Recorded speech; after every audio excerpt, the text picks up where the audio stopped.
Assalamualaikum warahmatullahi wabarakatuh. Bagaimana kabarnya anak-anakku? Ibu doakan semoga sehat selalu dan tetap semangat dalam belajar. Alhamdulillah, pada hari ini kita masih di tema 5, cuaca, subtema 4, cuaca, musim, dan iklim pada pembelajaran 4 dan 5. Anak-anakku, sebelum belajar, mari kita berdoa agar kita selalu dilindungi oleh Allah Subhanahu wa Ta'ala dan diberi pemahaman serta ilmu yang bermanfaat. Amin. Berdoa mulai. Bismillahirrahmanirrahim. Raditu billahi rabba wa bil islami dina wa bi muhammadin nabiyya wa rasula. Rabbi zidni ilman warzuqni fahman. Allahumma inni as'aluka ilman nafi'an wa rizqan thayyiban wa amalan mutaqabbalan. Amin. Anak-anakku yang ibu sayangi, pada pembelajaran hari ini ibu akan membahas musim dan iklim di Indonesia serta manfaat sikap bersatu di lingkungan sekolah dan kerjasama di masyarakat. Adapun tujuan pembelajaran yang akan dicapai: 1. Kalian dapat mengidentifikasi musim dan iklim di Indonesia. 2. Kalian dapat mengidentifikasi manfaat sifat bersatu di lingkungan sekolah. 3. Kalian dapat mengidentifikasi manfaat kerjasama di masyarakat. Anak-anakku, musim di Indonesia memiliki 2 musim karena letaknya yang berada di garis khatulistiwa.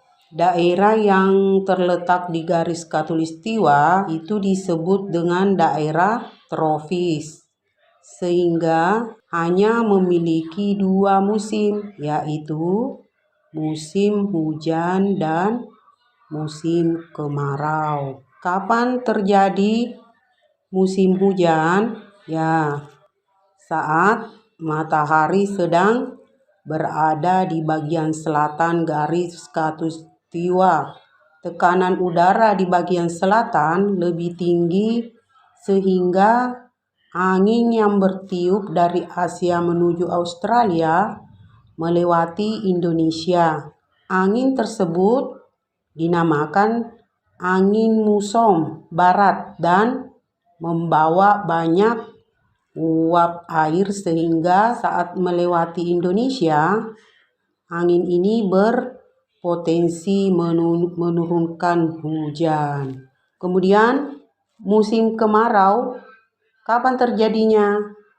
Ya, karena angin muson timur berjalan melewati Indonesia dan membawa sedikit uap air dan kering.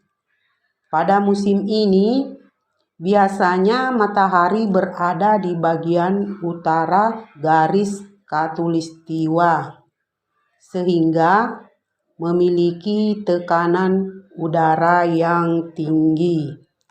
Tekanan udara yang tinggi membuat angin bergerak dari Australia menuju Asia. Jadi pada musim kemarau, penyinaran matahari tidak terhalang oleh awan, sehingga saat terjadi fenomena ini, Indonesia mengalami musim kemarau. Anak-anakku, selanjutnya Indonesia juga memiliki 3 jenis iklim. Pertama, iklim musim atau iklim muson. itu dipengaruhi oleh angin musim yang berubah-ubah. Setiap periode tertentu, biasanya satu periode perubahan angin musim itu 6 bulan. Angin musim terdiri dari dua. Pertama, angin musim barat daya, dan kedua, angin musim timur laut. Angin musim barat daya atau musim barat itu sekitar bulan Oktober sampai April dengan membawa uap air sehingga mengakibatkan musim hujan. Kemudian angin musim timur laut itu sekitar bulan April sampai Oktober. Sifatnya kering dan mengakibatkan wilayah Indonesia itu mengalami musim kemarau. Yang kedua, iklim tropis atau iklim panas. Wilayah Indonesia terletak pada 6 derajat lintang utara sampai 11 lintang selatan. Artinya Indonesia berada di zona tropis. Indonesia mendapatkan penyinaran matahari sepanjang tahun sehingga berdampak suhu udara cenderung tinggi, kelembapan tinggi, dan curah hujan tinggi. Kemudian yang ketiga, ada namanya iklim laut.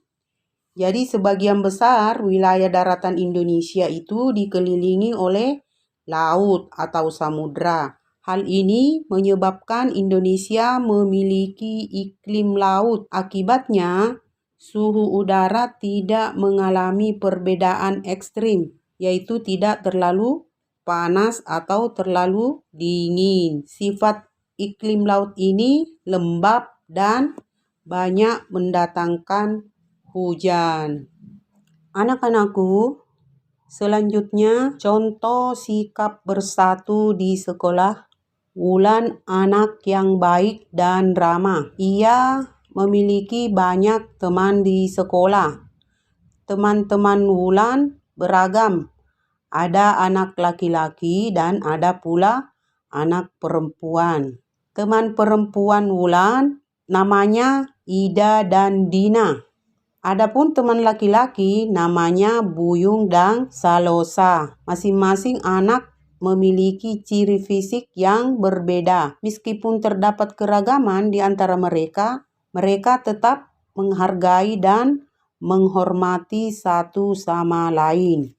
Mereka juga saling membantu. Jika melihat teman sedang mengalami kesulitan, ketika melihat Wulan sedang membersihkan kelas sendirian, teman-teman Wulan bergegas untuk membantunya. Mereka bersatu dalam mengerjakan kegiatan yang dilakukan di sekolah. Tahukah anak-anakku manfaat sikap bersatu yang dilakukan di sekolah? Ya, manfaatnya pertama, dapat menambah banyak teman. Kedua, meningkatkan rasa solidaritas di antara sesama teman. Ketiga, dapat menumbuhkan sikap saling menyayangi di antara sesama teman. Keempat, pekerjaan yang sulit menjadi lebih mudah. Kelima, kegiatan yang berat menjadi lebih ringan, dan sebagainya.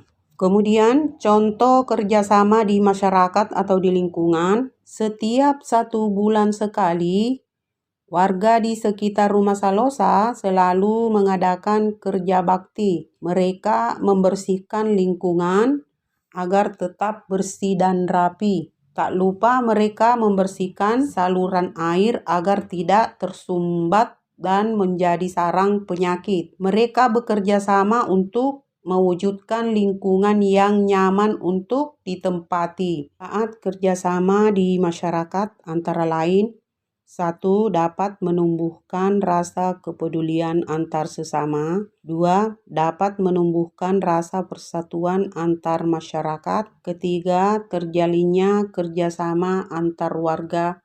Sudah paham anak-anak? Materi hari ini sudah selesai. Kalau ada yang kurang jelas bisa diwapri Ibu. Dan untuk memahami materi tadi, Ibu beri tugas pada penilaian pembelajaran 4 nomor 1 sampai 7 halaman 83 sampai 84. Untuk pembelajaran hari ini, Ibu tutup dengan berdoa dan Ibu ucapkan wassalamualaikum warahmatullahi wabarakatuh.